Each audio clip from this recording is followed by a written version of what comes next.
Joshua Fabia is the fucking gift that just keeps on giving to this. The media is soaking all of this shit up. This guy's a fucking idiot, man. He's a tool. Just dumb. Just like. Well, he's getting what he wants. Yeah. He's not dumb. I'm not going to say he's dumb. He's not dumb. You're right. Okay, he's but the not fact a dumb is guy. that the media is buying into it. Just shut him down. Dude. Stop interviewing him. Yeah. Don't care what he has to say. It's real simple. If you're going to talk to Diego. This guy comes and sits down and says, excuse me, I didn't ask for you to come into this. And when he says, well, I'm going to be here. Good. We're done. See you later. Get the fuck out. There's no reason to allow this guy to have any control over anything. You know, people would say what they want. You know, Matt Serra has had his moments in everything, and I love Matt. But did you see the thing that he did when they were in Abu Dhabi? This guy came up to Matt and he goes, you know, I don't know you. Yeah. And it's like, that's the way it should be. You know, no one needs to know you because you're nobody. You haven't done anything. It goes back to the same thing. He's, you know, all you did was take a guy that was an incredibly tough, gritty, nasty fighter, a guy that made a career off of being that guy. And it was the only way he was going to make it. And you made it so where he's lost every fight that you've ever been in his corner, except for one where he got a DQ win. Yeah. So yeah, you're just special with what you do. Yeah, other fighters should really start coming in. You know, you found the right guy, someone that believes in you. I'm sorry that Diego, you know, has that belief in you because from what I see on the outside, and I could be wrong, I've been wrong before, but what you give doesn't merit the respect that guy gives you. Yeah, this guy's he's just ran into that whole thing. Remember the coach for Ronda Rousey? Yeah. What was Edmund? His name? Edmund. He kind of ran into that. Like, it's going to be like where now fighters don't really want to talk. They'll never talk to you. They'll never want to train with you. But I think Edmund's working now with somebody again. Edmund's working. He's got, Shabazian. Oh, it doesn't. He's the trainer for Shabazian and stuff. But he ran into a little rough patch there as well during the Ronda Rousey. Oh, he ran into a lot of rough patches. Yeah. Know? They were making memes about head movement. Well, he couldn't win. Well, here's the thing, though. Like, when the trainers start taking up some of the limelight, bingo, you got to get rid of them. Or you need to have a sit-down talk with them. This is not about you. And the more you say, the more pressure it puts on me as a fighter. There you go. Stay out of it. Don't talk. Just talk. If you're going to say anything, yes, of course, my fighter's the best. They're great. My fighter can win everywhere. That's the point. You're the trainer. That's it. Don't get into anything else. It's not your place. It's not your job. Like, we've been working these that's what I love a little bit about, like, the fighters, the coaches that have been around for a long time. You know, Greg Jackson's, Bob Cook is brilliant at it. He says this much. He had a good camp. Feels great. Ready to go. Like, that's it. That's all you got to say. Like, it's not about you. And it will never be about you. That's the other thing. It will be about you to a point. It will.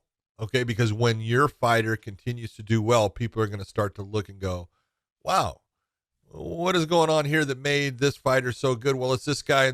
And you're going to get you'll get some shine. Okay.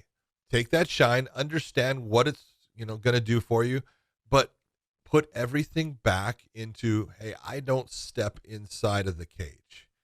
My guy does. If I can do things in the back, in the gym that help him, do his thing when he's out here, that's all that I care about. And that's where it ends. Yeah, there's fighter like Trevor Whitman, Henry Hooft. Very rarely do you hear them say a whole lot. Eric Nitzik. Eric Nitzik, exactly. Perfect example. Very rarely do you hear them say a lot. They're very quiet. They're very humble. They talk about their guys and their female fighters, how great they are. And then that's it. That's all. Let the fighting do the talking. Let your fighter do all the talking with all the things that you guys have been working on. And if the fighter has success, it like you said, it shines back onto them. How much did you hear Mike Brown say? Fuck, I can't even pull words out of that guy. Like, hey, what's up, buddy? Like, hey, Josh, nice to see you. Hey, Josh, how you doing? Conversation. Hey, brother, like, things are good. Yeah, great. Camp was great. Like, you're like, I'm trying to pull things out of you so I can talk about your fighter. That's it. He's brilliant, man. Mike Yep. Brown, I love Mike Brown. Mike Brown's a perfect example. He's exactly a classic example of someone that just lets his fighters the work that his fighters do and let that be the talking. You know, and the coaches they'll like you said, they'll get their shine, but they'll get it based off of their fighters' performances. Yeah, but see, they get their shine based upon just what you said, their fighters' performances, and they deserve that. But when you are getting something based upon, well, it's obviously not what you're doing for your fighter hasn't won with you. So what's the real reason that you're getting anything here? Oh, you're a weirdo. You're a guy that is creating problems. You're the one trying to make things all of a sudden seem like there's something going on. You're basically the conspiracy theorist. Congratulations. Go step outside and walk off a short dock. John, these guys are everywhere. Yeah, that's true. Look at these are the same guys that have that fucking. These are the same guys slipping into your DMs. But these guys, there's a whole Instagram page dedicated to these fucking knuckleheads. What is it called? It's called the Kung Fu.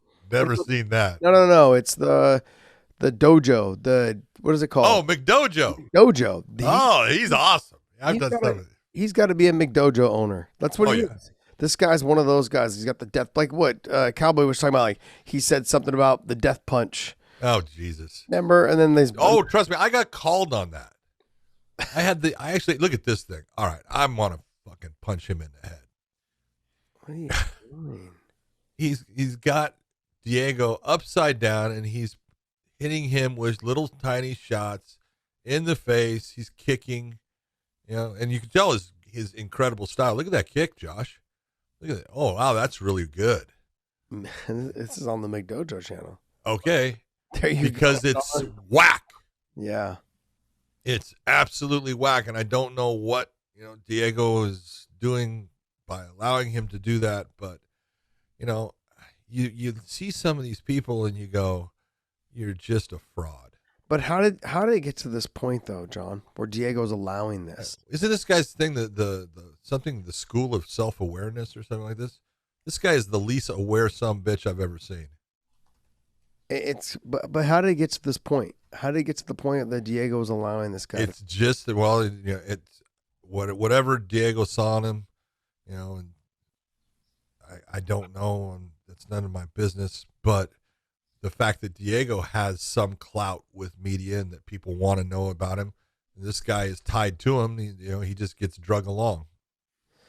For the first time in my life, I'm going to say I'm embarrassed that my name is Joshua. I'm embarrassed. Damn, I wish I had picked that up. 100% agree.